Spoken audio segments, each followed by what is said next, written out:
So, the winter anime season has come and gone, and spring is just on the horizon. And there's a fair amount of great anime that is going to be coming out in the upcoming season, but there's one in particular that I'm very excited for. And that series is My Hero Academia Vigilantes. In this video, I'm going to give you everything that you need to know for the upcoming brand new season and series of My Hero Academia. So, let's get started on what you need to know about My Hero Academia Vigilantes. Hey guys, it is your boy Manga Andrew, and I'm here to talk about and give you a rundown on what you would need to know about My Hero Academia Vigilantes, the new anime by Bone Studio, which is a spin-off of My Hero Academia. There's a lot that I wanted to talk about when it comes to the general information about what the season is going to be about.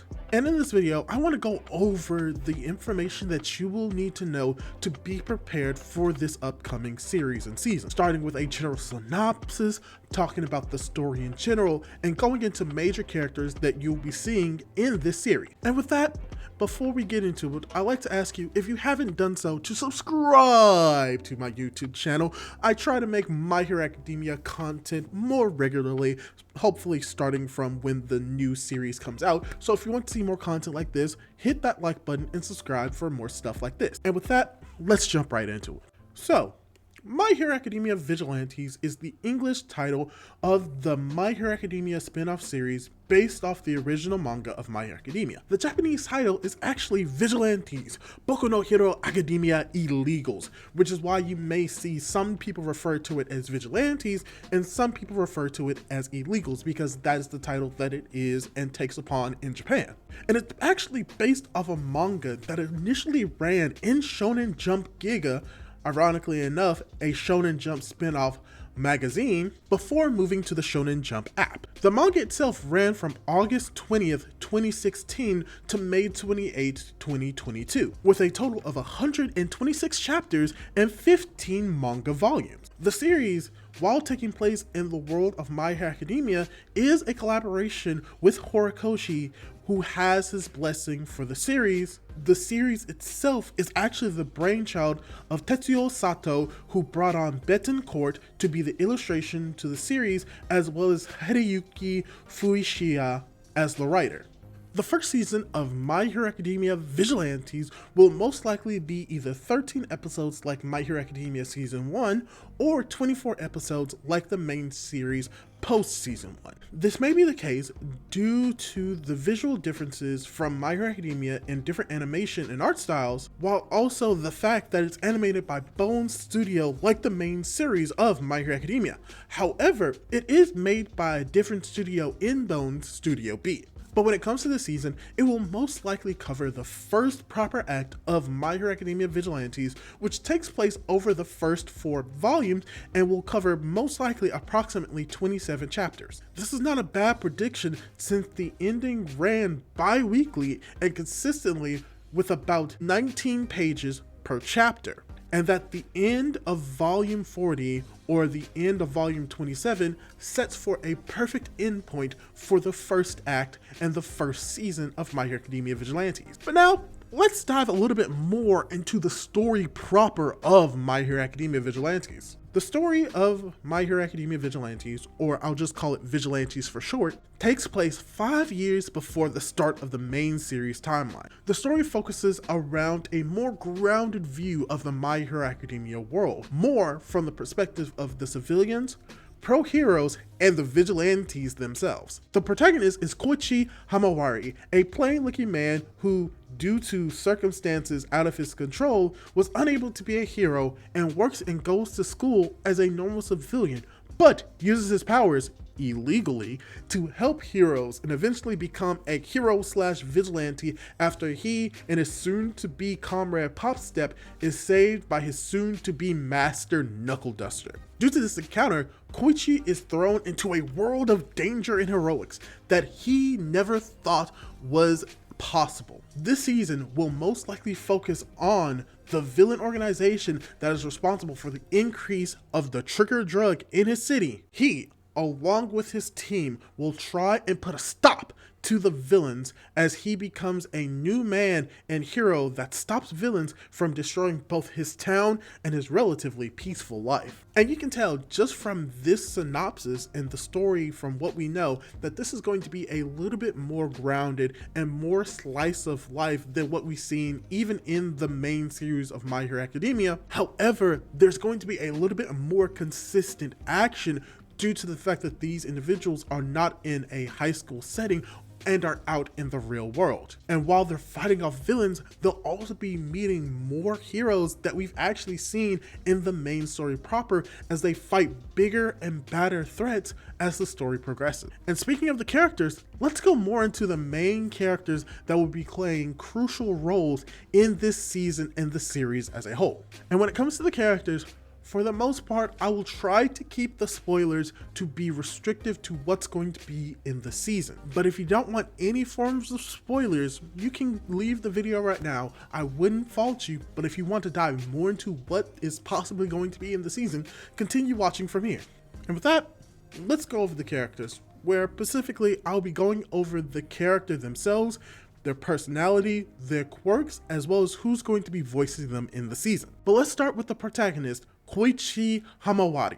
And as I described earlier, Koichi is a young plain man who helps anyone in need. He is currently enrolled in college and works in his local convenience store and lives in a very sketchy area. His quirk is called Slide and Glide, which allows for Koichi to have repulsive and attractive forces on his hands and feet, which allows him to slide and glide on nearly any surface. Early on in the series, and most likely in this season, his powers only work with at least 3 points of contact from his hands and feet, but will grow in power as the series goes on. His hero name is called the Crawler, and his hero costume is just a normal, relatively speaking, All Might hoodie because very much like Deku in My Hero Academia proper, he is a massive All Might fan. And the VA for Koichi is Umaira Shunichiro, who has actually voiced the main protagonist of a series, specifically Zom 100. And going from Koichi,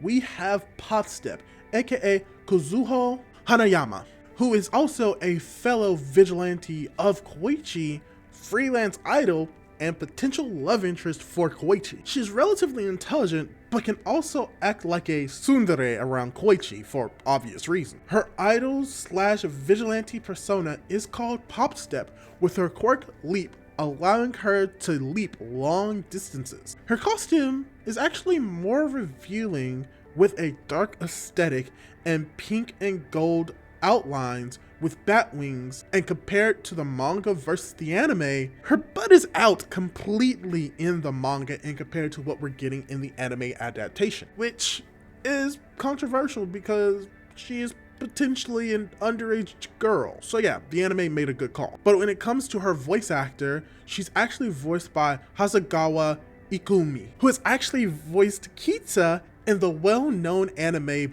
Bocchi the Rock. And speaking of a character that is rock hard and solid, you have Knuckle Duster, also known as Iwairo Oguro, who's going to play the master/mentor role for Koichi and is the final member of the main vigilante team. He is a hardened and rough and gruff character with a similar personality to All Might, but is a lot more violent and has a loving and caring side to him as well. It is revealed really soon that Knuckle Duster does not have a quirk, but we do learn later on in the series that he has a quirk called Overclock, which is the reasoning behind why his body is relatively resistant for a quirkless individual. Now, I won't go into his quirk in any more detail because that is going to be a spoiler for potential seasons down the line, but let's just say that it might be time related. So keep that in mind if we ever get a season 2, 3, or maybe even a 4th. But like I said, his vigilante name is Knuckle Duster, and his suit is actually composed of a normal trench coat, a black shirt, and a bandana that covers both his head and eyes. And because he's called Knuckle Duster, it would be appropriate that he also uses brass knuckles. But his voice actor is Mamiya Yasuhiro, who is actually a voice actor in the My Hero Academia manga and series, specifically Gigantomachia. So yeah, just imagine Gigantomachia coming out of the mouth of this guy. That is terrifying. But what isn't terrifying is the next major character in Genium, aka Tensei Ida, also known as the hero and relative to Tenya Ida in My Hero Academia proper. And if you didn't think that we were going to get more of Tenya in the series, well, let me tell you, Vigilantes is the series for you. Because we get to know a little bit more about his personality, about how he's kind and has a more energetic persona, who is, unlike his brother, is more lax and lenient when it comes to the law and is willing to work with Koichi as a known vigilante. And very much like Ida, he has the same quirk engine as his brother, but the engine is actually in his arms instead of in his legs. And he retains the same costume that he has, relatively speaking, in the main continuity of My Hero Academia's main series manga. And he is once again being voiced by the same voice actor in My Hero Academia, Masamisha Kitara. So yeah, I think he's going to be one of my favorite characters for this season. And speaking of surprising characters, we do have a new character coming into the limelight, and it's Kugasaki Soga, who is actually a former antagonistic villain turned ally for the main cast. From what we've seen, he is going to be the inciting incident for Koichi as well as Popstep potentially being saved by Knuckle Duster. And while he does not necessarily play a vital role in the overarching story of the series at first, he does grow into a more rounded and important character later on. He wears relatively normal clothing for his character type. He wears leather, jeans, a sleeveless vest, and a tank top. His quirk is also not that special, it's just spike, which allows him to grow spikes from his body, which gets amplified when he uses trigger. And his Japanese voice actor is Kohosuke Toriumi, who voiced many prominent characters such as Mista from JoJo's Bizarre Adventure, Golden Wind or Golden Experience Part 5, and Kiba from Naruto. So yeah, if you expected him to just be a run-of-the-mill character that we only see once and never see again, well, with a voice actor like that, he has to play a more important and major role in the series and the season as a whole. And speaking of important characters, the final major character for the season is going to be the antagonist. And talking about the main antagonist of this season, we have Koin Hachisoka, who is one of the main villains of My Hero Academia Vigilantes, who also takes the appearance of a student. This villain embodies the personality of the body as it takes over someone as a host. It appears to be carefree, but is very manipulative and cares not for the safety of others. The villain has a quirk, Queen Bee, which allows the user to control a bunch of parasitic bees as a hive mind. And as you can see from the aesthetic, she looks like a regular high school girl in a normal high school uniform. However, she always has one of her eyes covered. And hopefully in the season, we'll discover why that's the case and why it's going to be important later on. But going into her voice actor, she is voiced by Senbone Sayaka, who actually plays Haru in Beastars and Trisha in JoJo's Bizarre Adventure Part 5 Golden Experience / Golden Wind. And yeah, that's pretty much all the characters that are going to be playing major roles in this season, but it's not limited to just these characters. There are going to be more prominent characters from this series as a whole, such as Aizawa, aka Shota Eraserhead, who is also a major recurring hero in My Hero Academia Vigilantes manga. And we pretty much know all about him, but we get to know a little bit more about him in this series, especially what he did before becoming a teacher at UA. But that's not all. We also get to see even more teachers such as Present Life, as well as we get to see more pro heroes like All Might and potentially even Endeavor, Best Jeanist, Midnight, even Edshot makes an appearance later on in the series. But it's not just old heroes, we also get new and reoccurring heroes that will come from the US, really expanding on the idea of My Hero Academia's world being a global phenomenon. And even more surprising origins for characters that we see in the main series. So yeah, that's all I really have to say for the season and everything that you need to know going into it. I tried not to spoil anything major, but get excited and get hyped, because for what we've seen with the trailers and the teasers themselves, this is going to be something that puts My Hero Academia back on the map on the eyes of your average anime fan. But that's all I really have to say. And let me ask you this, how do you feel about this new series coming out? Are you excited? Are you going to watch it? Leave your thoughts down below, and don't forget to subscribe to my YouTube channel for more content like this. Do all that cool jazz, and hopefully I'll be able to catch you in my next video. Goodbye!